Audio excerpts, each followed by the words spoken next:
All right. So you can go ahead and let everyone in. Admitting all. Here we go. Aloha, everyone. Nice to see you all. So great to see everybody. We'll go ahead and get started in just a minute while we're letting people in.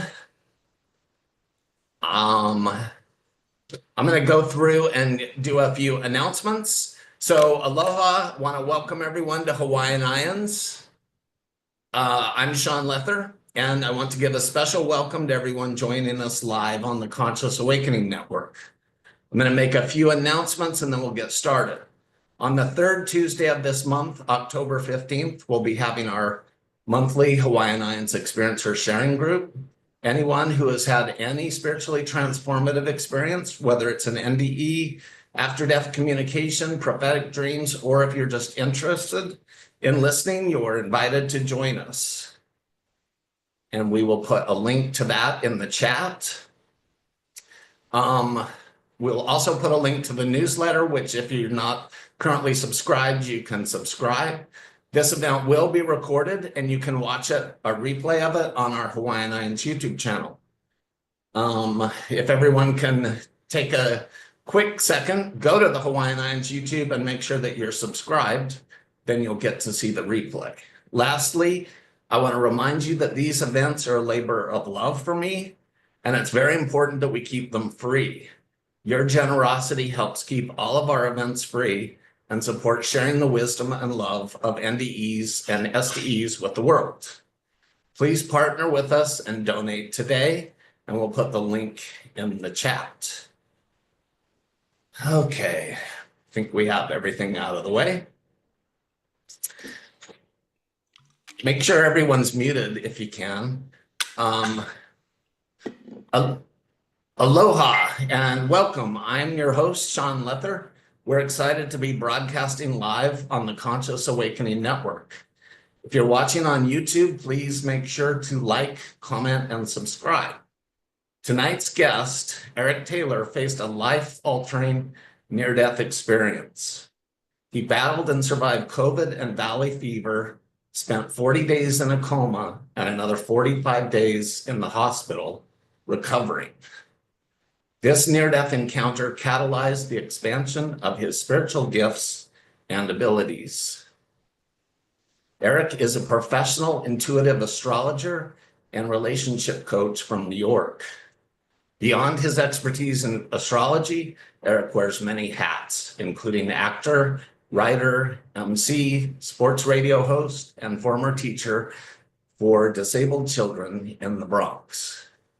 Since relocating to Arizona, he has dedicated himself to elevating the collective through his diverse pursuits. A dedicated husband and father of 4 sons, Eric is driven by a higher purpose, embodying resilience and a profound commitment to positively impacting the world. You can find more about Eric at his website, bigeastrology.com. Welcome, Eric. I am so glad you are here. Thank you so much, Sean. I appreciate the introduction, and it is my honor and pleasure to be here this evening. So why don't you share with us what happened to you? Well, let's go on a journey. Well, I just want to thank everyone for attending. It's greatly appreciated, and I thank you for Sean and IAMS and this group.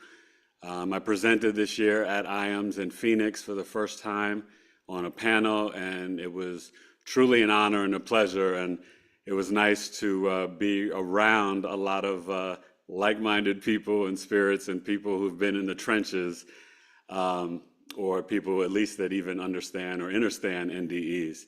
So my story, well, I got to go from the beginning. Born and raised, native New Yorker, New York City. I got married in 2008, and my wife had a son, my stepson, who I raised as my own, and I was taking care of my mother, who was a survivor of breast and brain cancer. And we got married and then had our first son together. And then I was quickly a father of two boys. And then we decided to move to Scottsdale, Arizona. The wear and tear of New York City, the taxes, fighting for a seat on the 2 train to go to work to teach in the Bronx, which I have did since 2001, kind of fell into that when New York City shut down after 9/11, and I was a professional actor. And when we moved to Arizona, I was excited, blazing a new trail. I was recovering from ankle surgery and had a second surgery in Arizona, and I'm in Scottsdale. Fast forward, the immune system was a little weakened from the 2 surgeries, as anyone could imagine. And then I got this wonderful fungus called valley fever. It's in the Western Hemisphere of the United States, dry climates in like California, Fresno, Washington, Nevada, Arizona, New Mexico, stuff like that. And it just came from up under the ground, so innocent. I just went outside looking for the cable guy. And it was one of those puffy, cloudy, yellow days. If you've ever been in Arizona, sometimes we have them. I kind of have one right now, kind of dusty and windy. And literally, like the movie Ghostbusters, a gust of wind just like went into my mouth and throat. And I'm like, I'm coughing. I come inside and I told my wife, I said, babe, I think I'm going to be sick. Because it felt like literally like an alien invasion. It was not nice. And then the next day I wound up in the ER. I told them exactly what happened. And, you know, doctors in Arizona, you would think they would kind of get it in terms of what the fungus and the dust and valley fever could potentially be. But they just tested me for EKG and other things and told me it was stress and anxiety because my wife was pregnant with twin boys. So then I got sicker and sicker, but became a father of 4 in August of 2013. Fast forward, you know, the valley fever kind of took over my life. It was I call it my own internal Vietnam, because it didn't go to my lungs, which is where it normally shows up. And then they would see on the x-ray a nodule. I tend to not do things the easy way. In astrology, I'm a Scorpio rising, Capricorn moon, and Virgo sun. And I guess I like challenges. So it spread throughout my body. And I was producing mucus every day as if I had the flu. And if you go on the Mayo Clinic website, they will say about 65% of the cases can go miss or undiagnosed. Well, that's what I went through. Western medicine had no answers for me. By the time they checked my blood, you couldn't find it there. But after going to an acupuncturist, which a dear friend of mine recommended, I found a naturopathic doctor. And in his office, they used the electrodermal screening, which is popular in Germany, England, and Cuba, and is, you know, in recent years started to pick up here in America. And it measures through your fingertips. And they saw, I think, a small trace of Lyme, but they noticed the valley fever. Yada, yada. I'm doing God's first medicine, leeches, $40 a pop, shaved off all my hair, had leeches going down like the back of my head, my neck. I put them on my ankle too, since I had the 2 surgeries. And if you don't know anything about leeches, they are amazing creatures because they kind of like dig a tunnel in your body. And they put in their homeopathic medicine, which is called the Hirogene. And then you secrete, quite literally, probably about 20 hours after, which scared my oldest son to death. He didn't want to go to bed because he saw dad on the bed just like bleeding out. It was blood and mucus everywhere, like a pus. At the time when I got married, just to give you an idea, I'm 5'11". I was like 187 after the surgeries, maybe 192. At my worst in about 2015. And it was all inflammation because it flooded the lymphatic tract. I maxed out, no exaggeration, at 5'11", 240 pounds. I was in so much pain each morning just to get up, and I couldn't do a regular job. I was doing a sports radio show, my buddy and I, but we weren't really making any money trying to get advertisers, but very successful sports radio show, but I call it like in the minor leagues over the internet. And I was in so much pain. I had to have ice and heat every day, 2 Percocets just to get up out of the bed. It got to a point where it hurt to physically hold my newborn twins and feed them with the bottle. You know, I would push through and do it, but it caused a lot of pain. My arches collapsed in my feet. I already did have the wonderful gift from my father. I have big Barney Rubble feet, and they're flat feet with loose ligaments. And my arches collapsed. So I had 2 foot surgeries on each foot. My left wrist, I wound up getting carpal tunnel, had another surgery. I didn't realize till years later, because another doctor told me, that for melanated people, the valley fever spreads and travels throughout the body.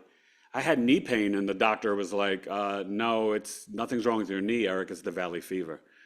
So fast forward, I start to get better. I start researching. That's what got me back into astrology. And COVID comes. Before they said it was here, it already hit us in January 2020. My mother had to go to the hospital. She was put on a ventilator the day after the Super Bowl. I remember my wife and I were sick, and maybe one of my children.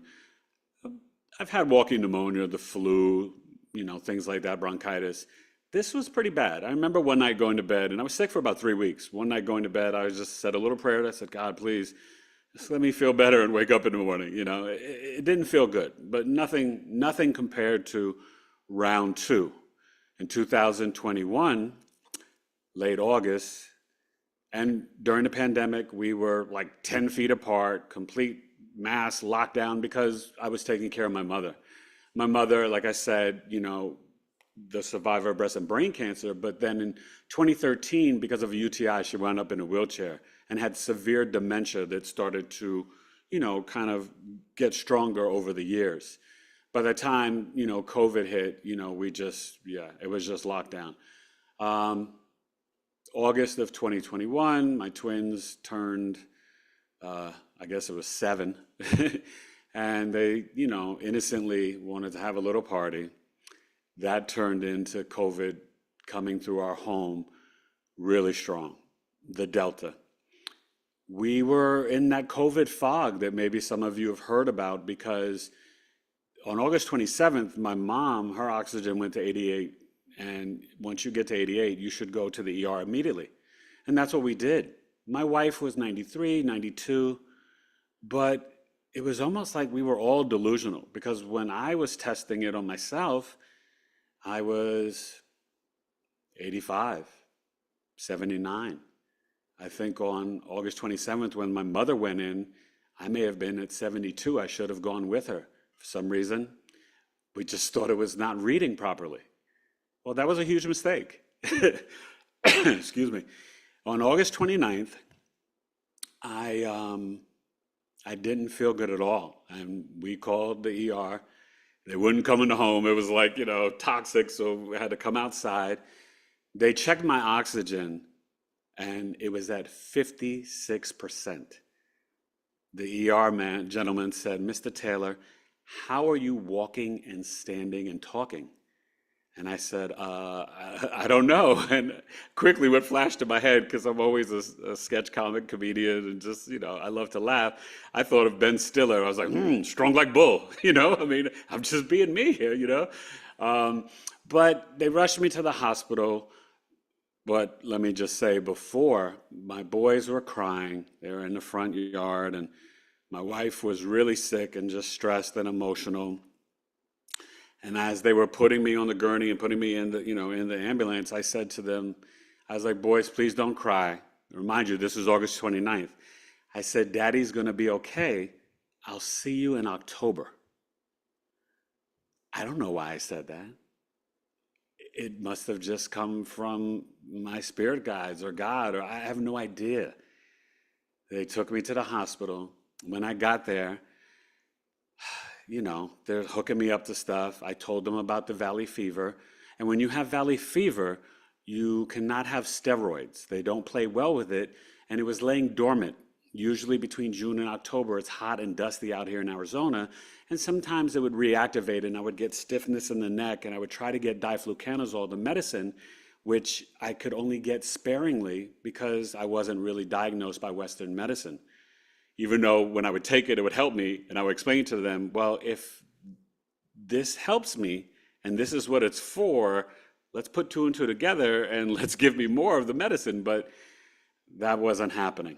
No matter what, anyway, as they were hooking me up to everything, the ER doctor came in, this woman.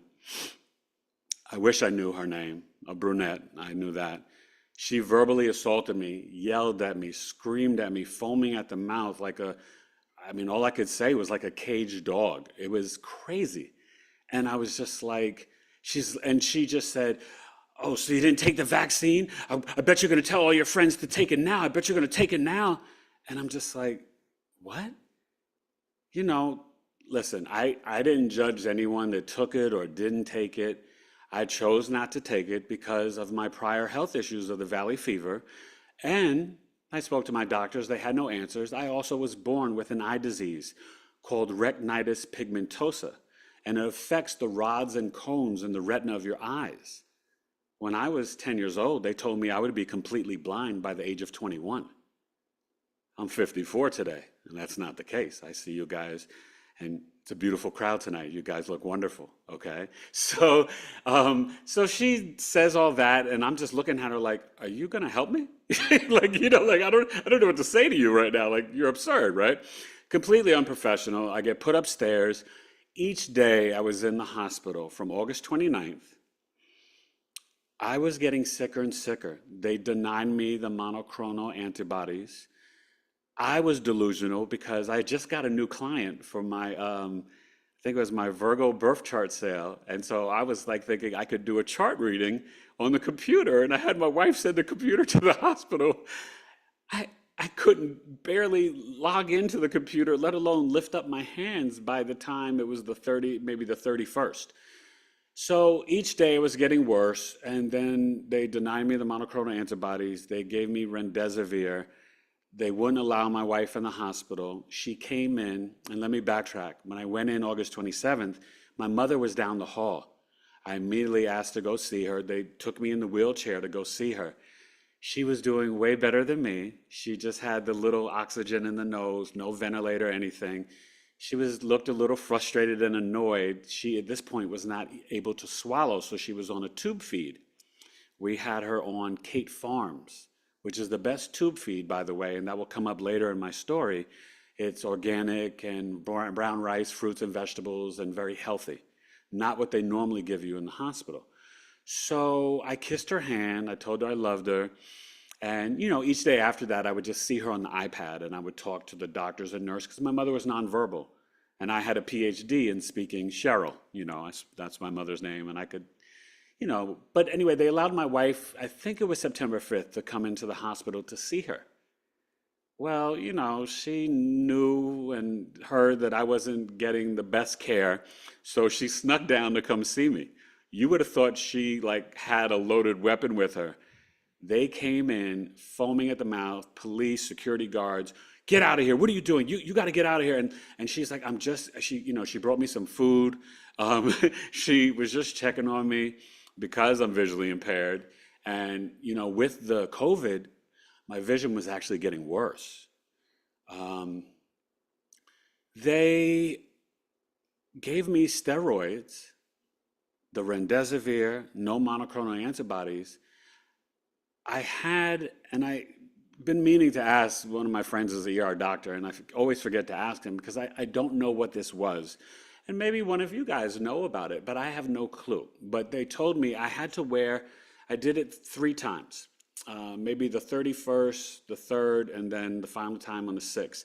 There was almost like a gas mask that I was putting on, and it really went over your entire head. And they said, "Mr. Taylor, this will help you get out of here alive. You got to put this on." The first night I tried it, it was okay. I tried it again, either the 1st or 2nd.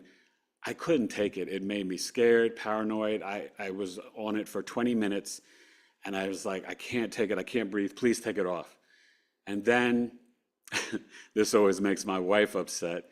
On September 5th and September 6th, even though I am this spiritual astrology guy, don't get it twisted, I'm still a New Yorker. I'm a hip hop dude. I'm an MC, and I'm a sports nut. I had 2 fantasy football drafts, and I drafted from the hospital bed while I'm pretty much on my deathbed. I'm functioning at this point, you guys. I got down to September 6th, 10% of one lung, maybe 15%. I can't remember exactly. But anyway, I did my draft with my good buddy from New York on the 5th, and then again on the 6th. On the 6th, when I was done with the draft, I was exhausted. Fantasy football drafts can be about an hour to hour and a half. I was tired. I was just worn out. And I said to my wife, I'm going to put on this mask. They asked me to put it on again tonight. And then I'm just going to, I'm going to go to sleep. I love you, and I'll talk to you in the morning. I was beat. Well, I do believe I put the mask on that night. I can barely remember. And the adventure begins. Around 11 p.m., my wife got this phone call, panting. Mrs. Taylor, your husband's organs are failing. Death is imminent. We'll call you back in an hour. Click. This wasn't the rush of COVID. The hospital was almost like a ghost town, empty. But they gave her all of 8 to 9 seconds. And I assume they never actually said, but at that point, and my wife kind of, they kind of indicated that I basically had coded. And they had to bring me back to life, put me on the ventilator. They called back in an hour. They told her what happened, that I was on the ventilator. And then I went to the other world. I never saw a moment of darkness. I did not know that I was in a coma. I just began experiencing different movie vignettes. I would say maybe it was 80-20, mostly negative, some positive. I hear amazing stories from so many beautiful people of the light and Jesus and all this. That's not what Eric Taylor experienced. I immediately just started seeing little scenes in the hospital. My wife was not able to come see me physically until September 20th. Over the phone, they would do the calls and FaceTime, and this was September 6th. My birthday, September 10th. So it was right before my 51st birthday. So my wife and my friends, they rushed together. Everybody sent recordings wishing me happy birthday, love and prayers. And my wife, actually, I think they played it for me over the phone. She said it was September 11th, that they couldn't get it by my birthday. But they sang happy birthday to me on the 10th. Well, that's happening. One of the positive memories, I'll start off with the positive first, was in my realm, I went to the best birthday party ever. It was a black tie affair. I was like in a tux. It was a huge ballroom, and every person from every time period of my life was there. Elementary school, high school, junior high school, college, community college. Before I went to Sullivan County Community College, upstate New York, and then I'm a graduate of the University of Maryland at College Park. Friends from there, my friends from my acting career, my teaching, friends from Arizona, just everybody. Family as well. And I'm at the party pointing, looking at everybody, and I'm just like, I guess this was the dream party I've always wanted, because I surely have never had anything like that. I've had some good birthday parties, but not like this. And it was just fun.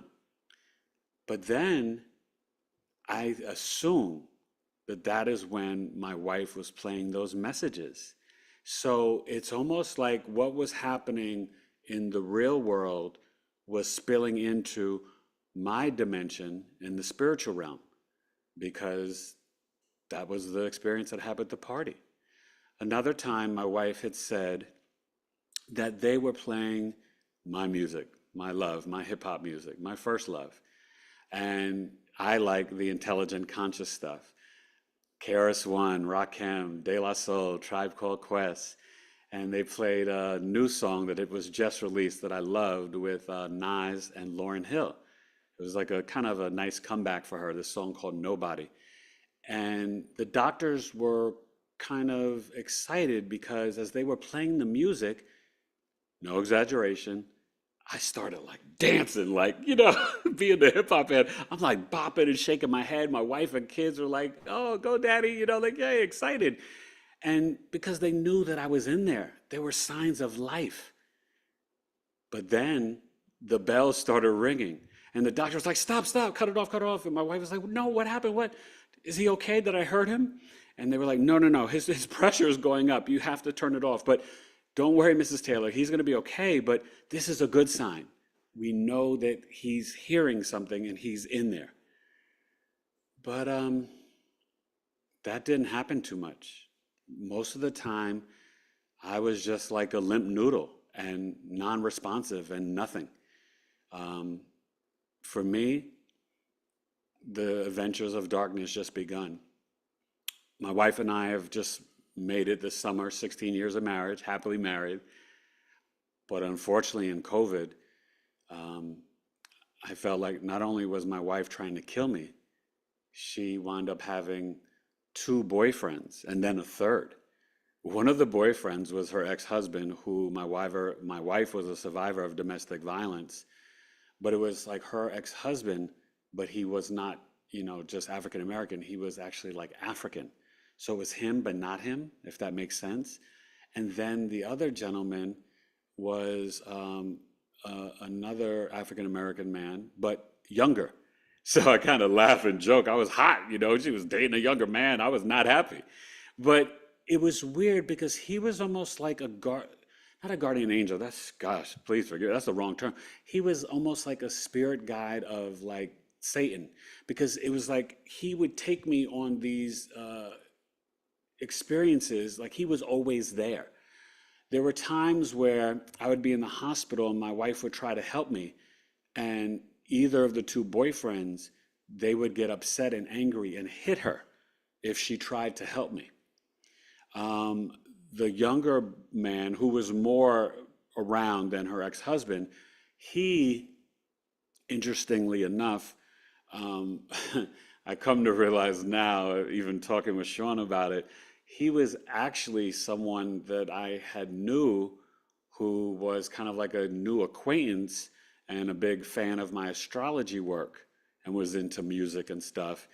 And he was trying to steal like my ID, my health insurance cards, my debit card, things like that. But he was always around, and he would kind of be there to persuade my wife to ignore me when I needed help. Now, my wife was at the hospital. We were at the hospital by my house. The kids were homeschooling, so she would do 2-a-days, come in the morning, check on me, and this is obviously after September 20th, come and check on me, and then go home, help the boys with lunch and school, and then come back in the evening. But for me, in the spirit realm, I thought my wife got a job in the hospital because she was there so much. And I've come to realize now, which this is still happening for me every day, you guys, I get revelation and understanding of all that I was experiencing, because my soul was out of my body and I was remote viewing, to the point that I thought my wife, because she was there so much, got a job in the hospital. I went on different journeys. I was going to London with my son, and I believe it was for potential eye surgery, but it didn't work out and something happened. And when I came back, we were in this like auditorium, but it was just a lot of commotion and there was just a lot of negative people, and people were trying to separate me from my family and my son. Another time I went to California. I was in California a lot and going through some spiritual tests with a spiritual like guru woman, but with different people. But at one point I was getting on a ship to go to the planet Mars, which is ironic, being a Scorpio rising, that's my chart ruler. So, it was going to Mars. But what was really fascinating is that not only was my wife cheating on me and these guys were hitting her, I died 3 times while I was in coma, in the spirit realm, not in real life. But back to the other side, I was on the verge because of the tube feed they were feeding me. It was either Jevity or A+. Please, if you ever go to a hospital, reject those and stay away from them. You want the Kate Farms. It started to make me borderline diabetic. They started to give me insulin shots. Never in my life, besides when I got sick with the valley fever, was I ever overweight, but never, no high blood pressure, no diabetes, nothing. And it took a while, but my wife had realized, but this wasn't until we got to the second hospital. So we'll get back to that in a second. But, I'm getting sicker and sicker while I'm in dementia in terms of my blood sugar. September, maybe 23rd, my wife said there was a traveling doctor who happened to come in, and she felt like he was just an angel. He was Eastern European, and she said he was kind of like, pot-bellied, chubby guy, but just so jovial. And the minute he read my file, he's like, wait a minute, this gentleman has valley fever. Let's put him on diflucanazole drip. I wind up getting the medicine that I needed all those years since 2013 at the highest amount and levels that I ever received. And it wind up, eliminating the valley fever from my body, I think really forever. Now, some doctors debate that I should still take diflucanazole for the rest of my life because they feel that it just lays dormant in you. But needless to say, this doctor put me on this drip around September 22nd or 23rd. I'm saying the date because later on the doctors were caught in a lie, but we'll get to that. So, so I get that. I'm still at the hospital by my house. Then I started not only going through these spiritual tests, my wife, it felt like she had children, a little girl, and I think it was either a little girl and a little boy. And at the time I was confused because they were almost just laying on her like a stuffed animal. And unfortunately, before we had our twins, we actually lost, I believe, 2 or 3 children. And now, at the time, I didn't realize this in Coma, but obviously, as the years have played out, 3 years later, I realized that those were the children that we lost. Because they weren't like these 2 gentlemen who were, chocolate brothers. They were lighter skinned children like myself, and my wife is very fair. And so it was really wild because I'm seeing these kids, and there was this one vignette where they had hit my wife so bad, we were leaving the hospital and we were in the car, and I'm in this wheelchair. Now, meanwhile, these vignettes, I feel like I was playing out the experiences that my parents went through. Because after the first time I died, the second time I died, I was shot in my chest and my heart outside of my garage. But after the first time when I came back, I realized there is no death. There's only eternal life. So I almost kind of laughed after they shot me because I was like, okay, I'm going to go through this again. But I say that to say the experience in the wheelchair. My mother was in the wheelchair for years. Being shot in the chest and heart, my father was murdered when I was 6 years old in the chest and heart in Harlem. And then before I turned 8, I was 7 years old, my mother was shot point blank range in the head and left for dead by my uncle, my father's younger brother. So had a pretty challenging childhood. And then at 10, so 6, 7, and then 10, oh, you'll be blind by 21. So, but I was the happiest kid in the world. You would have never known that I experienced or went through any of that. I didn't lead with it, never wore it on my sleeve. It just wasn't who I was. But when the second time after I was killed or died and was shot, I had the opportunity to go to my home. So from the hospital in Coma, I astral traveled to my house. But I could have gone in a room to see my now 15-year-old, at the time 12-year-old, 5 years into the future in one room. I didn't choose that. And I went to my living room sofa where there was the younger boyfriend of my wife. Thought that was weird. And I see my wife talking to a friend and business associate. She was phasing out of business and she was helping her with some numbers and stuff. But they were now remind you, they also were just healing also from strains of COVID as well. They just weren't as sick as I was. So I wonder if this could have affected it. But I say that to tell you because they were in, and I know you'll remember the technology, they were in 90s VHS technology. Way different from what we have now, right? And one of my twins, they're now 11, was 8 at the time. He came over and gave me a hug. He's told me that he said something. I don't remember him saying anything, but he came over and gave me a hug and then just kind of walked off. He was in 4K vibrant color technology. And for me, I think of that as just the frequencies. And then when he left, I kind of got up off the sofa. My wife and our friend, she left. And then I saw my wife, and meanwhile, I saw them around the table, go to the backyard, just walking around. But then she was gone, and my wife was in the kitchen with the boyfriend, and she's giggling, and I'm like, oh, I'm so angry. I was hot, okay? I was pissed off, and I'm not a jealous man, but you could imagine, because this all seems so real to me.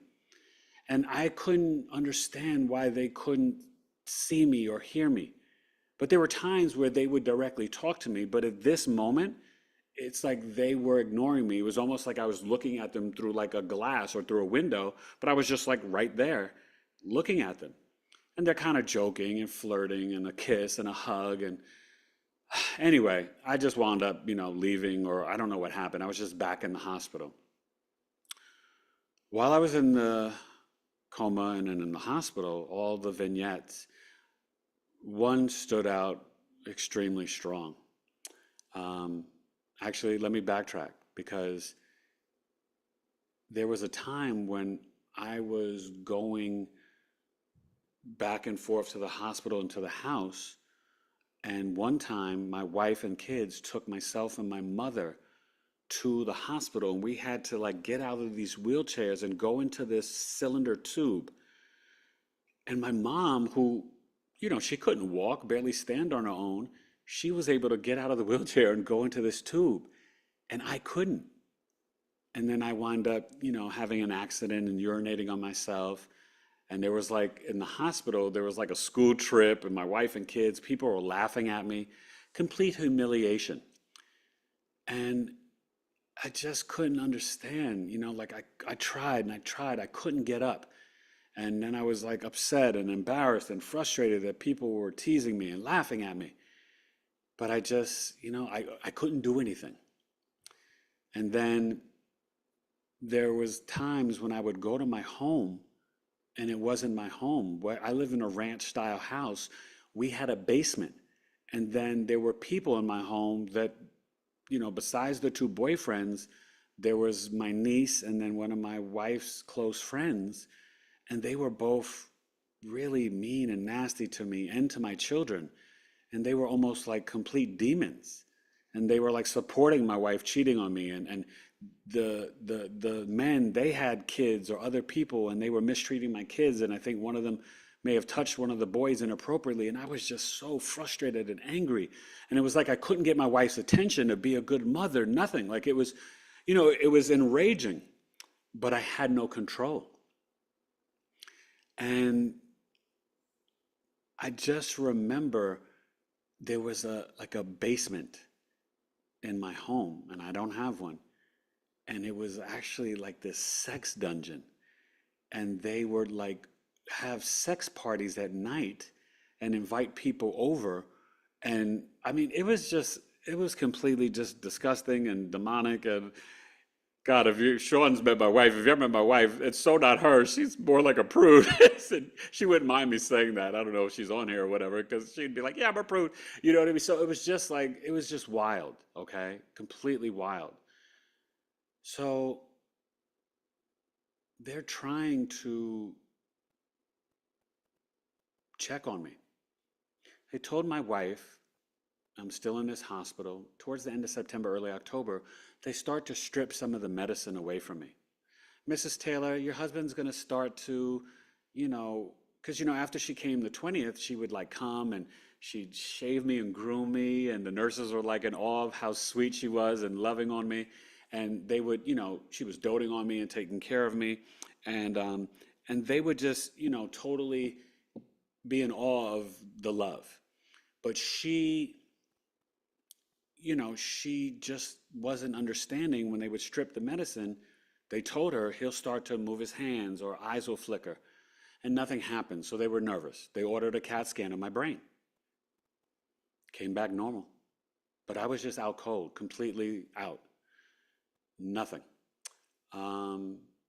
They waited, maybe this was because I got transferred October 10th to the second hospital where they were trying to, they do specialize in trach removals and, more other care. She said it was maybe like October 4th, 5th, 6th. They took all the medicine away. Mrs. Taylor, he's going to wake up. He's not sedated at all. He should wake up tomorrow. His eyes will flicker, his hands will move. Nothing again. They ordered another test, but this time they did the MRI. Insurance had to improve it and all that. And then the insurance denied me being transferred to the second hospital. But the first hospital, Scottsdale Shea, was like, we can't do anything else for him. We've taken off all the medicine. He's kind of just, we don't know. And then after that MRI, it came back normal. They sent me October 10th to St. Joseph's, which ironically enough was my stepfather's name, Joseph.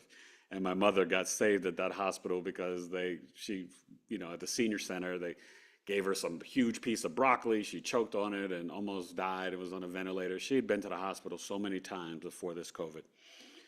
My mother has, like 9 lives, right? She was just amazing. I mean, obviously, if she was shot point blank range in the head, and I didn't tell you, she drove 9 blocks in her red Mercedes Benz to my father's store that my stepfather was running at the time. And then she went to the hospital. And this is like 77, before 78. The doctor became famous. They put removed bullet fragments from her head and a mesh screen, but she had a bullet fragment still in her head and could never have an MRI. Don't you know how God works? When she had the brain cancer, they were able, it metastasized from the breast to the brain, they were able to go right in and remove that tumor because the bullet had cleared the path for that tumor. That's how good God is, okay? Meanwhile, my godmother had the same thing, and she died within 2 months of brain cancer. So as I get transferred to the next hospital on October 10th, I'm not aware, totally out of it. This is all what I'm hearing after I awakened from other people, that I wasn't there. Later on, I had met the nurse 2 or 3 weeks after I had awakened, and she walked in the hallway and she looked at my room. She's like, "Are you Eric Taylor?" And I was like, "Yeah." She goes, "Oh my God, it's so good to see you." And I'm like, "It's so good to be seen." And she was like, "I was there the night you came. I was the nurse on staff." She said, "I said a prayer for you. I did not think you were going to make it. She's like, "Nobody was home. You were not there. I didn't think you were going to survive." And I said, "Well, thank you for praying for me. I needed it, and I'm here." I went through so many more spiritual tests, but another one that I want to share was I was in a restaurant in Phoenix, and this beautiful Latina woman was, again, she was going through my wallet trying to steal my debit card. But I was trapped in this basement, and there were these fires and tiki torches, and it was very dark, dim lit, but I don't want to say hell because it was in a Phoenix restaurant, but it just was dark and nasty, and it just felt like there were demons.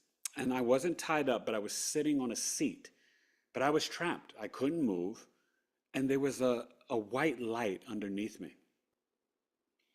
And all I could do and to think to do and say to get out of there, I just said 3 times, proud and loud, "God, Jesus, Mom, my wife's name, and my 4 sons. God, Jesus, Mom, my wife, and my 4 sons. And I said it 3 times. And then I was just like released. And then I had another experience, this time in my hospital room. There was literally the respiratory nurse, nurses, doctors. There was about 30 people in the room, and they were trying to kill me. The respiratory nurse comes up to me. She took away the oxygen, and then they were sitting there just staring at me, quiet, watching me basically lose my breath and die. So I started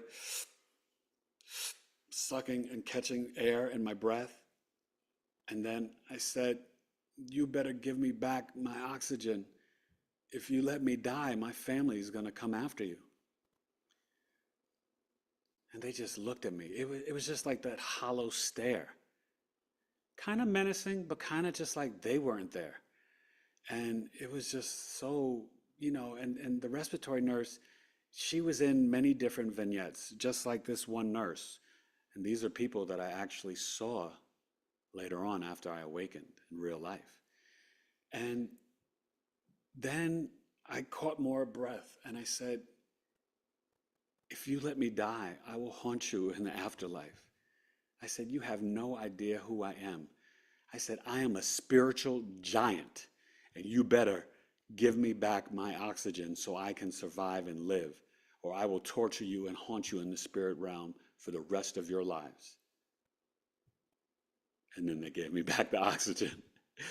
and that, is kind of why the title is Faith Over Fear. There were other tests. I had my family members fly out from New York, and they were trying to get me to, I wanted to go to Columbia Presbyterian, the hospital that saved my mother, the hospital that I was born in Washington Heights in New York.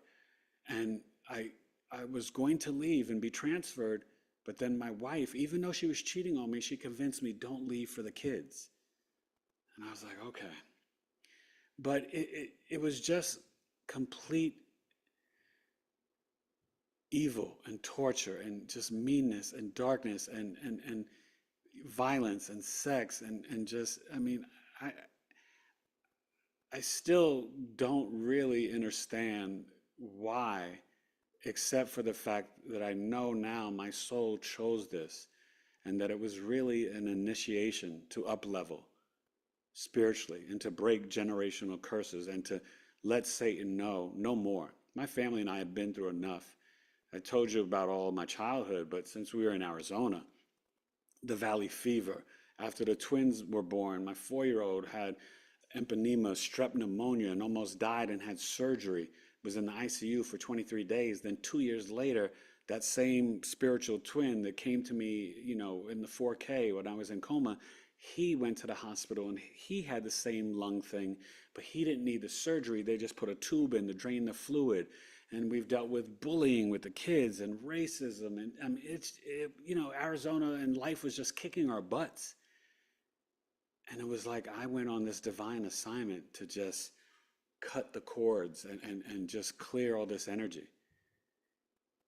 And I guess I was built for it. I guess I could handle it. But when I got to that other hospital, I know that it was, I believe October 13th. I was there on the 10th. I awakened in the middle of the night. Visiting hours ended at 8. I don't know what time it was. Complete darkness. I saw a light in the hallway. But, this is like day 37, so I was, no strength. I'm trying to lift my hand. I had my locks. They weren't as long, but there was sweat on my forehead and my brow. I was just trying to lift up my arm to wipe it, but the nurse's aide, he was a young Latino guy, and he wouldn't turn on the lights, and he kind of just wouldn't look at me, and he was just like, Mr. Taylor, you got to stop doing that. You can't pull out your vent. And I'm like trying to move or talk. I'm on the trach and all this stuff. I just wanted him to help me to wipe my eyes and the sweat. And then they put restraints on me. Oh God, it was, and it physically hurt my hands. I'm on the restraints. I'm in the bed. All I could do was go back to sleep. I was like, screw it, I'll go back to Coma land. Like, I was so frustrated because I couldn't communicate. I didn't have my glasses. I couldn't see. It's dark. I just awakened. And so I went back to sleep. 2 days later, October 15th, it happened again. I awakened at night. The exact same thing happened. And it was him again. And I got put in restraints again. The next morning, October 16th, I had awakened.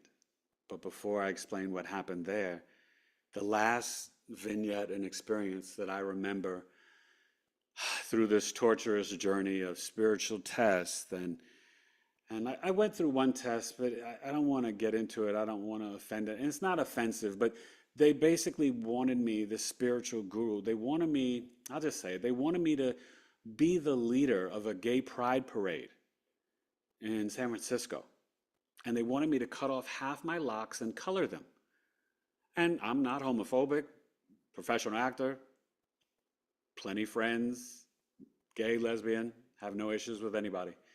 But I'm not gay, so I told them I can't do that. That's not who I am. I can't lead this parade. And I almost feel like that may have been like a spiritual test to get me to do things that were against who I am deep down inside. Even went on a date with a nurse that my wife had encouraged me to do, and I didn't kiss her, didn't do anything. I say all this to say because the last experience was my wife had told me she wanted a divorce. She was going to take my older, the 15-year-old who was 12 at the time, to Atlanta. He is a talented actor. She was going to move to Atlanta to like do some acting and go to like Tyler Perry Studios or whatever. She was going to leave me in Arizona with the twins, come and check on me every 2 weeks while I was still recovering and in the wheelchair, and that after I got better, then she would just kind of be gone with the other son in Atlanta and have the divorce. And in the hospital room, the last images I saw, my wife tells me this, and no lie, on the laptop, she showed me on the computer. And by the way, I saw the technology of the future. I saw apps floating outside of the computer screen, and you would just touch them and move. I saw kind of like in Total Recall, where you would just kind of walk into a room and be like, hey, call Sean, and he would just pop up on the screen on a wall. I was seeing the technology that is coming of the future. But my wife showed me on a laptop our lives together, from the wedding to the kids, all this beautiful stuff.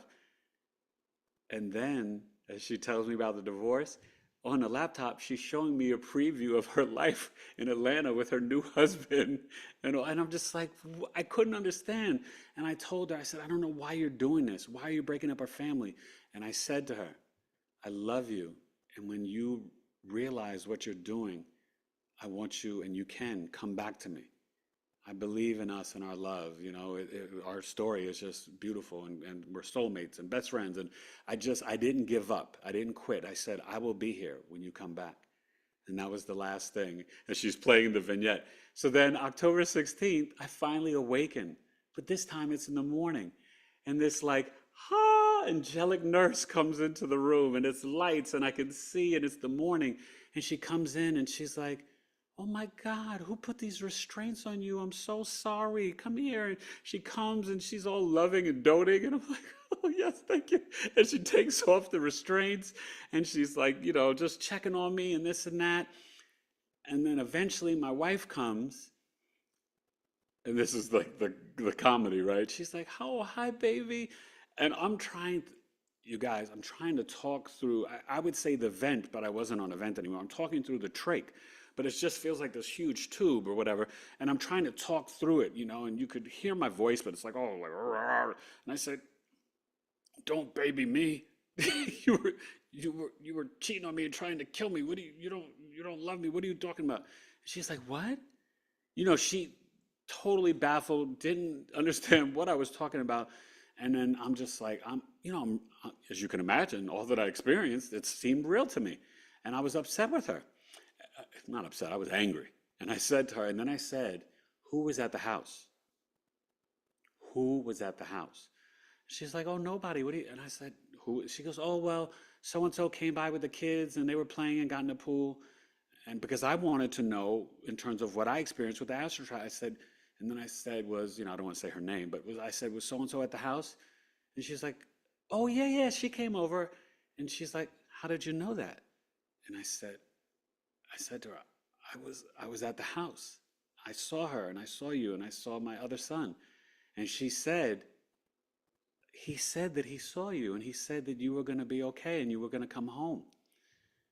Now, meanwhile, 40 days is a long time. My family, my friends, my wife, she didn't have to cook one meal.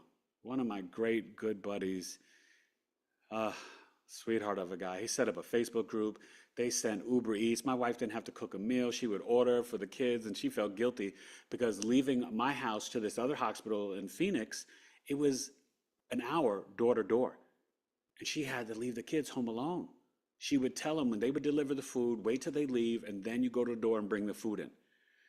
And, they showed up big time. But a lot of people wrote me off for dead. A lot of people gave up on me. A lot of people thought I was going to die. A lot of people thought I deserved to die. And it was hard. But, when she confirmed that I saw that woman there at our house, then for me, the detective came out, who was the man that was there. And she was like, there was no guy there. What are you talking about? I said, oh yeah, there were two guys there. I said, and I was just going through. She was like, no, none of that. What are you talking? She was totally baffled. And I said, that's what I saw, And I'll be honest, it took me a while to believe her and trust her. I mean, for real, because everything that I experienced, you guys, in Coma, it was just a continuation of life. Not one moment of darkness. Each time when I died and I came back in, and I saw technology, also the future. One of my good buddies, the ex-husband shot them through the iPad, and they died in real life being shot through the iPad. And they came back to life through some Jewish mysticism that they used. It was like, this is one of the things that I was seeing and experiencing. And it seemed like some sci-fi futuristic movie, but it was so real. Like in my coma, they died. And I was trying to do mental telepathy, sending this same friend and my dear cousin, who's like a younger sister to me, I was telling them to come to me. And it came to Arizona in the hospital, and they were outside of my room, but the nurse had closed the door, and I'm trying to call them, their names, and I could hear them, Eric, are you in one of these rooms? And I'm like trying to call, and they wouldn't let them in. Now, this wasn't happening in real life, but this is what I was experiencing. And so, it just was one of these things that it was just on and on and on. But after I awakened, I soon got a voice box. And then I was able to do a video and thank everybody for the prayers and love, and people on my YouTube channel for my astrology business. They were sending donations to Cash App and PayPal, and the comments on my channel, the love. It was inspiring and awesome and humbling. But at the same time, that's all I've extended to every human my entire life is love. And I received it back in the generosity from my family. But a lot of people also cut me off. I had people that I was friends with for 30, 35 years that literally stopped being my friend because I didn't take the vaccine. I had people cut me off afterwards and just dealt with betrayal. I don't want to get too personal with family stuff, but, I lost my, family issues, and stuff with my sister and my niece and my nephew, and I don't speak to them anymore and all this stuff. But while I was in coma and I awakened, my wife waited about maybe 9-10 days, I don't remember, for me to get strong enough. And she comes in the hospital room with the chaplain, and I just started panicking. My heart started beating heavy because I knew that she was coming to ask for the divorce. And her and the chaplain, they came in and they told me, excuse me, that on September 21st, 2021, that my mother had died. And there was no reason for that. She survived COVID. She died of pneumonia. And I feel that if I was awakened, she would still be here. Between the people who were, my wife was no longer able to take care of her because she was the daughter-in-law. And my wife and kids were not able to see her. And, my sister was in charge in the hospital. My mother never received antibiotics. Any of us here tonight, any of us can die from pneumonia if we don't get antibiotics. And but when I awakened, I knew my mother was alive. I was delusional. I thought I saw her. I would talk to the kids on the phone, and they said it was so hard, Dad, because you would ask, how's Grandma doing? And we were like, oh, she's good. She's just napping, and it was just, but I started to heal at such a rapid rate. And I got better and better, and I had to stay on the phone for 1 hour and 23 minutes with insurance to get to this rehab facility back to my house. And I fought, and I did, and I got there, and I got transferred. But before I did, after I had awakened, they snuck me antidepressant medicine. I caught them one night, and I said, what is this pill? And they said, oh, this is your antidepressant. I said, what? And she goes, oh, no, this is just to help you sleep. I said, well, that's what the, those little, oh God, I forgot the name of the pills. I was going to say blueberry, but the pills that just help you sleep, natural things, right? Melatonin. And I was like, that's what the melatonin's for. I said, I don't want this. I'm not depressed. And then, the doctor would come in the morning, Mr. Taylor, 6 a.m., how you doing? I was like, not so good. I'm not sleeping. They took my blood 13 nights in a row at 3 o'clock in the morning, complete bloodletting. And eventually I said, why are you taking my blood every night? And then before I'd kind of doze back off at 3:30, they come in and do my vitals. I said, listen, you guys got to come in together. This is absurd. How am I going to heal? I can't sleep. They said, Mr. Taylor, we're taking your blood because your potassium's low. I was like, what? I said, what is it? They're like 4.2. I was like, okay, what should it be? They said, oh, between 4.6 and 4.8. I was like, get out of here with that crap. I said, give me some more of that orange fuzzy stuff and some bananas and leave me the heck alone. I mean, it just, I felt like I was like in the hospital of like Dr. Evil. It was absurd. They're sneaking me medicine. They're doing this blood stuff. And I'm not anti-doctors and hospitals. I've had 13 surgeries, but I've never spent the night in the hospital. And I've had doctors obviously save my kids' lives and my mother, and a lot of dear friends who are doctors. But this was unprofessional, really illegal, and just absurd. And so I told the doctor, and he said, we'll stop it because you requested it, but I don't recommend it. I'm like, whatever. And then after I got the voice box, then they allowed me to eat. But then after I was eating and digesting finally, and I felt so guilty, I would regurgitate, and I still have accidents, and I'm apologizing to the nurses. But the funny part is, I saw one of the nurses, this male nurse, and he told my wife that he was there the second night, and he said there was this beautiful angelic energy as soon as I walked into the room. And my wife said that was his mother. She just passed away. And he said, I felt it. It was so beautiful. And he said, but he came in and we started talking, and I'm telling him my story. And I wanted to say one of my rhymes for him. I don't know how long I was up, but I got in my voice box and I tried to rhyme and I couldn't remember. And I started to cry. And he's like, no, Mr. Taylor, it's okay. You're going to get all of your memories back. My wife and the family, they didn't know, with all that I went through when I would awaken, if I would even know my name, their name, they hadn't, and the doctors couldn't tell them. They had no idea. 40 days, nobody knew. But everything was fine. Cognitively, I was fine. My shoulder was bent out of place. I lost 36 pounds, mostly muscle. I was back to post high school, college weight. I was down to 168, 170. My shoulder was bent. It was almost like I was broken. It was turned forward as if I was in some serious car accident. But, I just am in a place of gratitude and joy. I got to that hospital on November 6th that night. And day 72, November 7th, was the first time I got to go outside and feel the sun on my body, see the trees, hear the birds. And my wife came with some food, and I got to, I saw my boys on FaceTime, but I got to see them and hug them. And my oldest son, William, my older son is in Texas, but my oldest son at home, William, I hugged him, and I could literally feel the fear leave his body. And he just like melted and cried in my arms, and my twins. And it was just the most beautiful, magical day that I could ever experience, to hold my boys again, and just everything. And I got to that rehab hospital. I had PT, I had breakfast, PT, OT, lunch, PT, OT.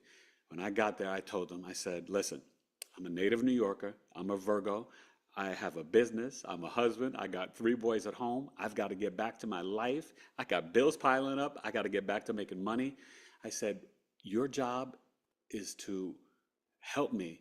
Whatever you ask of me, I will do it and then some. You just make sure I don't do too much that I wind up hurting myself. And they said, okay, Mr. Taylor, we got you. And then the Rocky theme was playing in my head, and I went to work. I was on those machines. I was doing stuff. And just one little funny story. When I was still at the hospital, I was walking in the hallway the first time I got to walk with the wheelchair, and I stood up and I got on the walker and I took my first couple of steps. And then my wife was videotaping and so excited, and she was going to share it with everybody just to let people know, like, he's alive and he's coming back. So I kind of paused, and I'm like, well, if you're going to videotape me, I'm going to let the people know Eric Taylor's alive and I'm back. So I did like a little dance. And the nurses and my wife were like, what? They didn't know what I was doing, because I literally got off the wheelchair, out of the walker, and I kind of stepped off of it and did like a little dance move. And they were like nervous, and they like, and I was like, I'm okay. I'm just letting everybody know, you videotaped me, that I'm back. I'm here. I survived. I made it. I'm thriving. I will be healed. The victory is with me and God. And I just healed at record rates. The doctors, the nurses were in awe. When I got home November 20th with no oxygen. Scared me half to death, but I got home with no oxygen. And I got off the walker. It took me about a week to get to rehab. And the only people that monitor you are the PT, the pulmonologist PT. And she was like, Eric, I have to say, out of all of my patients, none of them were in coma as long as you, but by far you are healing the fastest and doing the best.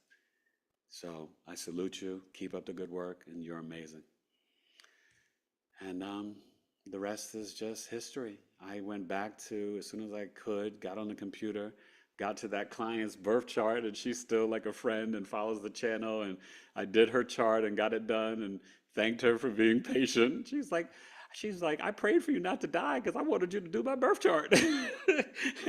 and my miracles have been happening. I'm not supposed to have any improvements in my vision. It's only supposed to get worse as I go through the years. But after coma, I went to the eye doctor and had a slight improvement in my right eye, which is the worst eye. My hearing, right? Being legally blind, I already have my other senses as a superhero. And I always the joke, I could hear an Aunt P. Well, my hearing increased. I could hear the binary code in the EMF. I could hear the 00112, I could hear the 001100, and I have to like unplug the internet. Planes and helicopters flying over the house, they sound like they're on my roof.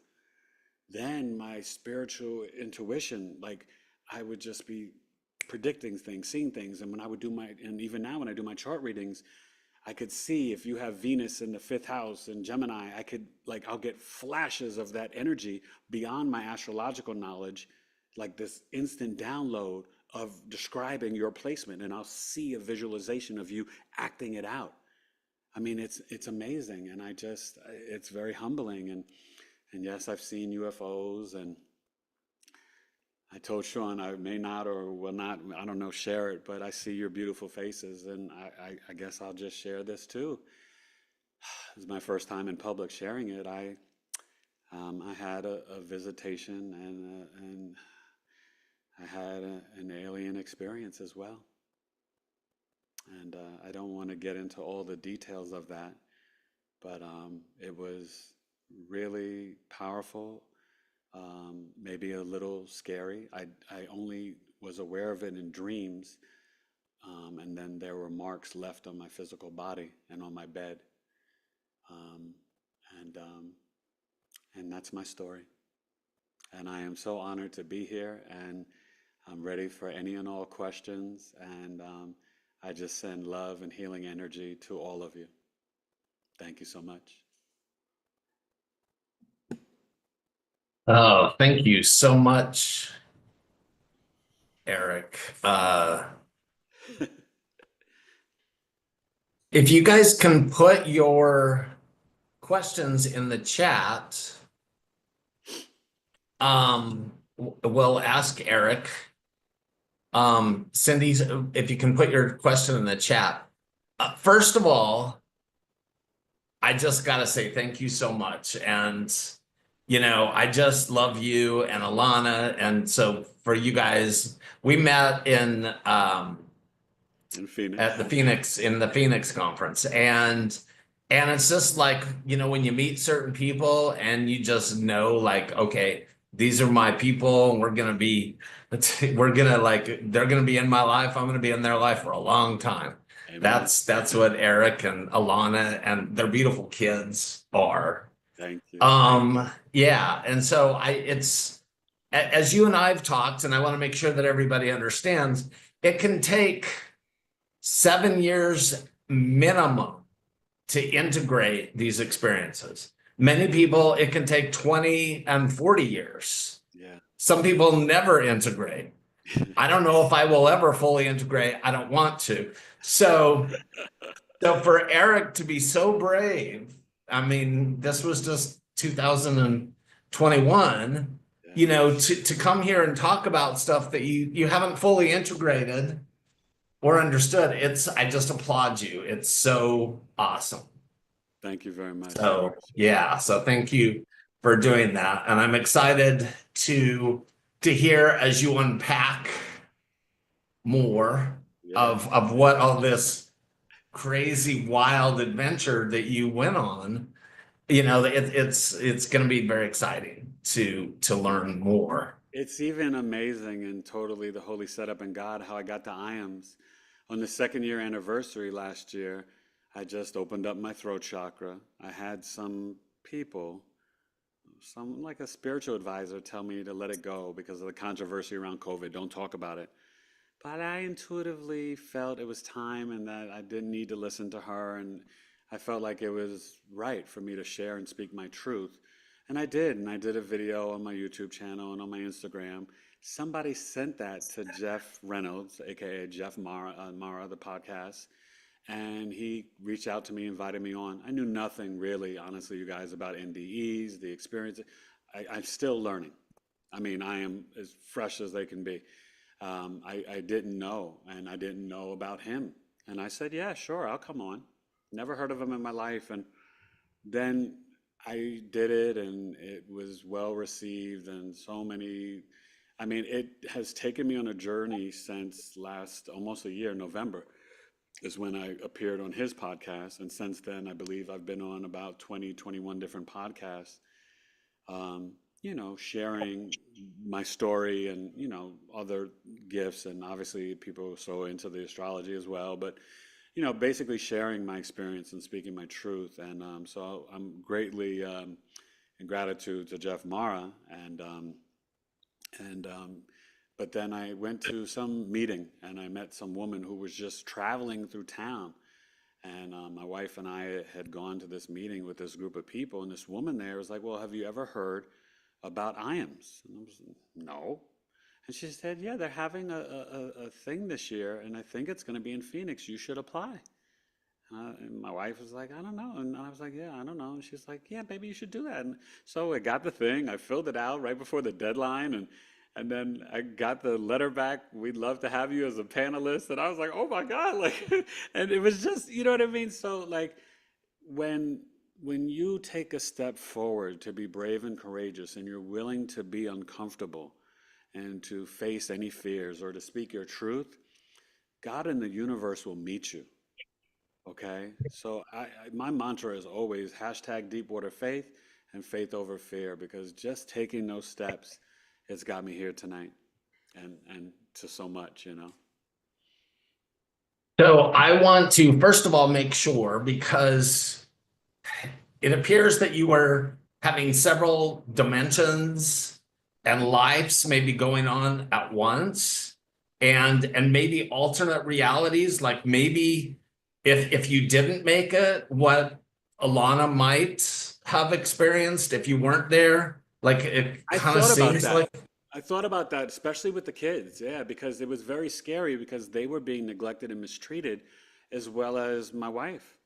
She was like, Yeah, so it's almost like, remember Christmas Carol? Scrooge oh goes and yeah, sees yeah, what happens yes, when he yes. wasn't born. I mean, it sounds like there's all kinds of stuff going on that it's going to be very cool when you unpack it. But what I want to make sure that everybody knows is that when you were there and you saw your wife and you saw your son, that was real. His wife saw him. Yeah, His my son son saw saw him. me, and I got the confirmation that the friend, she was there too. So I literally astral traveled to my home from the hospital. My son saw Yeah. me, I saw him, we hugged, and I saw my wife and the friend. The only person that wasn't there was that evil boyfriend. That evil X. Yeah, He right. wasn't there. So, The so younger you're man blending villain like wasn't the there. real reality with an alternate reality, or your current reality, one of them, with other realities that, or other dimensions, other timelines. And you know what's fascinating too about that, Sean? I shared this with you, but I want to share this with the audience. Months later, sitting at home, my wife and I are watching this series, and I recommend any of you guys see it, or if you have seen it, it was called The OA. I think they had 2 seasons, but whoever wrote it, it was like, this guy was kidnapping people and bringing them to death, and he was researching and studying them. But whoever wrote this definitely had an NDE, because it was triggering me like nobody's business, Sean. And while I was watching it, I had to tell her to pause. Like it was like kind of like really intense. But I got the download that when I was in that hospital room and all the people were like kind of against me and taking away my oxygen and I'm sucking for air, the gentleman, the hospital director who was trying to, and I forgot to say, deny my wife the food lady at the hospital, they did not want to put me on the tube feed. My wife was providing the tube feed because we had it from my mother, the Cade Farms. She almost got fired. And the manager of the hospital, he actually snuck in, or not snuck in, he walked into my room and was surprised one day, this is before I awakened, that my wife was there. And he was like, oh, so you're the wife that's been fighting for your husband? Because he almost fired the nutritionist for giving me the tube feed that we provided that really saved me from being a diabetic, right? So when I was walking in that hallway and I did that dance, he walked by, and it was almost like one of those slow motion movie scenes. Because when he walked by, he said to me, good job. But I didn't equate it at that point. It wasn't until I was at home watching the OA that I realized I saw him in coma in my dreams in the hospital room, but I met him in real life, just like one of the nurses and the respiratory nurse. And that respiratory nurse, when I awakened and I got a second roommate, this beautiful gentleman that we're great friends now, Yugoslavian guy from New Jersey, she was working with him and she was mean to him. And I was his voice because he was still on the trach and he couldn't talk. So I would like ring the bell for the nurses and advocate for him. And we were like, I was like his voice in the hospital. And she didn't work with me, but I'm looking and I'm seeing her and I put it together and I got scared because I swear to you, Sean, I wondered, is she in my room? Is she going to try to finish the job off and kill me? This is while I'm awake. But I thought this in my head because I saw her in coma, right? So I'm like, oh my God. And I realized that I'm like, is this lady going to kill me? And then literally the last weekend I was there, the last week at St. Joseph's, that same gentleman, the nurse's aide who restrained me twice, he came back to the other wing because I was transferred from another wing in that hospital. And he started working with me. And I was like, oh my God, is he going to finish me off? Like, I just wanted to get out of there. I was scared to death of that place, okay? But I saw him after I'm watching OA and it sparked that memory. Yeah. Speaking of that, that's the value of coming to groups like this and listening to other stories and like our sharing groups, because, first I met Alana. Alana came to the Experiencers Lounge there in Phoenix that I was leading. And as she was telling parts of your story to me, it was actually bringing up stuff with me that I haven't talked about, because I've woken up in shackles with an armed guard and gone through that same dark stuff as and I haven't talked about it a whole lot, but it was something that I haven't met anybody else tell you that has gone through this kind of stuff. And so, there is for me, it's subconscious shadow stuff that I was working through. And you might find that as well. I don't know. But I just love, we have so much in common, as you know. Yeah. So let's go ahead. I want to ask,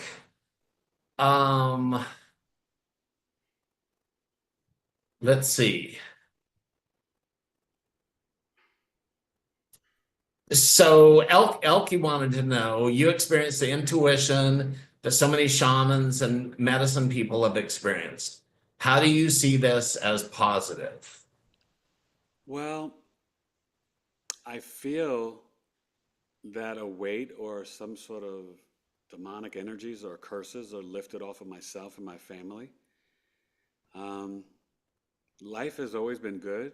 I'm very optimistic, a positive person. The sun will shine tomorrow, but I surely have not had an easy life.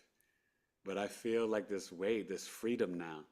And I never feared dying. I always feared how I would die. I never wanted drowning or fire or, closed in, trapped. But also, I always thought about the people I would leave behind. And so now, as I'm getting more downloads, and some people call them uploads, whatever, I'm realizing that this was some sort of initiation, and that I am, like I said, I was built for this. My soul chose and accepted this assignment, and I'm ready for all of the gifts to be integrated into my life, and really for me to be of service to the collective, because I love being the intuitive astrologer and relationship coach and helping people find self-love and improving their lives and healing their inner child and reprogramming the subconscious mind. And it's my honor and pleasure to work with the collective every single day. Yeah. You're talking about all your challenges and everything. And one thing that I say a lot is I still haven't seen that person who's sitting there in their Malibu beach house having a Mai Tai that has a spiritual awakening. Like, there's always going to be some trauma and some crap that you're going to go through. It just doesn't seem to happen the easy way. But I'll tell you, like through the healing, I just I cherish, the nature. I've grown to connect deeper to the Schumann resonance, Gaia, Mother Earth, hugging trees. And if you ever told a New York City hip hop kid that I'd be hugging trees one day, I'd be like, yo, get out of here with that crap. Right. You know, saying like, come on, like, I'm a Yankee Knicks Steeler fan. I'm a hip hop kid. I'm an MC. I'm a real dude. I ain't hugging no trees. And now I tell you guys, please go out there, especially tomorrow on the Libra solar eclipse. Go spend some time in nature and hug a tree. Okay? Go do that. So Kathleen wants to know, do you think you were in hell? Or do you consider these hellish experience? And what did you learn the most from that? Well, I would say because there were so many vignettes and adventures, and even the spiritual tests, and like the Mars and the London, and I was up in this loft with this spiritual teacher and like learning these different things. Like, I don't think it was hell, but that last one, when I called on God, because that was the first time in Coma when I called on God and Jesus, and it felt like very demonic. I wouldn't say hell, but it felt pure evil. But you have to understand, because of the cheating and my wife trying to kill me, and the two men and the hitting her and all the demonic sex, and I mean, it just, yeah, it was debauchery. Like it was, you know, uh, all of a sudden in Coma, I was in Diddy's house. No, I'm joking. But you know what I mean? It was really bad. But you know what I mean? So no, I don't think it was hell, but it was not nice. It was not nice at all. We better not see you on any Diddy video. Oh God, no. Although I did meet him working on the movie Made. Vince Vaughn and Dusty Diamond, God bless his soul, Screech. And I met him, and for a quick second through a common actress friend. But that's the only time I ever met him. And I was down in Maryland when he was at Howard. But yeah, that was it. So Cindy wants to know, how did you not implode seeing your wife cheating Oh, and the sex parties in the basement and other stuff I mean, from the spirit world? it, But also, what do you think the message of that is? Like, what if you've been able to even process it? Like, I think for me, I really feel like it was being spiritually tested. I almost feel, honestly, Sean, if I would have given up on the marriage, given up on my kids and the family, I think I may have died. That's how I feel inside. That's how I really feel. I never for 1 second, even there was times in the hospital, there's this big menacing security guard, and he was trying to threaten me and intimidate me. And I just wasn't scared. I was like, hey, do what you got to do. Like that was the thing. I felt like everything was a test, and I passed with flying colors. And I took on every challenge. And even from the wheelchair, like even when I was shot outside my garage, and these different vignettes. But yeah, it was devastating. It wasn't easy. I'm not saying that at all. It was torture. It was torture. But thank you for the question, Cindy, Kathleen, and Elka. so, oh, what's the OA movie? It's on Netflix, Cindy. It's Yes, just called OA. Just Google it, it's right? called. It's I think just it's called The OA, and it is. the OA. It is so good. Anybody that's here Yeah. tonight and you're into NDEs, you got to watch that one. That was bone chilling and mind boggling. The second season wasn't as good, but it gets really complex and you got to follow it. But it was deep, really Oh deep. yeah, and Eileen put some information in there for anyone who's interested. But yeah, it's on Netflix. You can And I also want to say that some of the things that I experienced in there have already come true. Um, in terms of like where I saw, unfortunately, my niece and my wife's friend as kind of not being nice, and now they're no longer in our lives. So it was almost like I was, and we talked about this, Sean. It was almost like certain things, like, became real eventually in real life. Like, I and that's kind of weird to me energetically.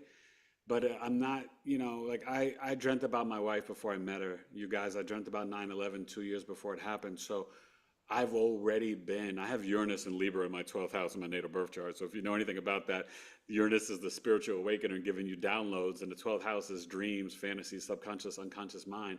So like I've always been tapped in to futuristic things. When was in relationships with different ladies, I could literally see them in my dreams when they were no longer like with me physically. I could see them at night in my dreams. So I've been tapped in a lot of ways like that spiritually. But oh boy, this was. I'm just always in gratitude that I had to learn, you guys, how to walk, talk, swallow. I felt terrible the couple times I tried to eat food. I, regurgitated all over the nurses. Oh my God, and I'm apologizing to them. But this will, guys, make you guys laugh. So not only am I entertaining all the nurses in the hospital, I'm like doing my rhymes. I started doing astrology readings. They're like sneaking in my room. Hey, I'm a Gemini and I'm dating a Sag. What do you think? Oh, I'm this.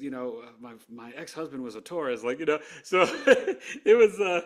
It became like my room became like the party room.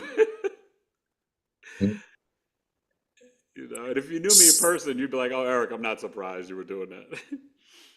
So Karen Michelle would like to know, has the prophetic aspects continued with you? And have they been enhanced? Yeah.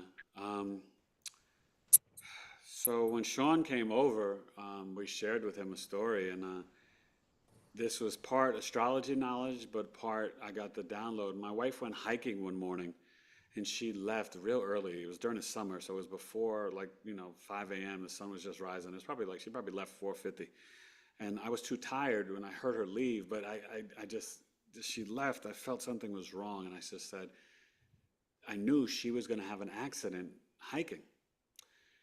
And I sent her a text, but I felt like she wanted to go, but then I just kept praying, but I kept having visions. And then I was so tired, and I had a crazy work day, and I just wanted to try to get some sleep. So I just finally, I said a quick prayer, and I basically just realized, I said, she's going to get hurt, but she's going to be okay. She's not going to die. So just, whatever, and just try to get a little rest. Maybe I slept for another 5, 10 minutes. On her way home from the hike, she calls me, and I'm like, hey, baby, okay? She's like, I don't want you to be concerned, but I had a bad accident. And I was like, oh, God. And I did send her the text, but she still, whatever. And she fell and got a jumping choya stuck in her head. She bruised her head, her knees. She was bleeding on her body. I mean, it was crazy. And then just last Wednesday, before my son had a football game, and it was real far away, and because we have younger kids, we couldn't go to the game. But there's a teammate, and his grandmother is helps the coach, and she's like the mother of the team. And I told my wife, I said, text her. And she's like, why? I said, just text her and keep an eye on William. And I don't know if I shared with her, but I basically knew that my son was going to get hurt, but not like a bad concussion, because he already suffered one. I didn't mention that, right? We dealt with all this other stuff, but my son was assaulted in school and got a concussion at 8 years old in summer school, trying to get ahead. It was immersion school where he's learning English and Spanish, and the school system and principal and vice principal, they covered it up, and we couldn't sue. I mean, we've been through hell, you guys. But anyway, he was okay, but he hurt his back, and now he's feeling better. But he missed school Thursday morning, but I saw that. So yes, I am seeing more and more visions, and I'm seeing things coming to reality. So just no fear, but there may be 2 more severe hurricanes coming along that southeast, and maybe even Louisiana, Texas around October 5th and around October 11th. It's just what I'm sensing. So just, do with that whatever you will. But yes, Thank you, Eric. What would So we're need to wrap up. So what would you like to have your parting message be for everyone about your experience? If you could name, one thing, if you could name one thing that you've learned. I would say forgive all your friends and family. Don't hold on to things. If you can, and she's still alive, love and hug on your mother. Vibrate from your heart chakra and true love. Stay in gratitude, joy, and authenticity, which is the highest frequency by far. Be your true, authentic self at this time in the age of Aquarius. And please, always, faith over fear. There's nothing to fear. And trust in God's source creator, whoever that is for you, and know that you are all spiritually gifted and amazing, each and every one of you. And I love you.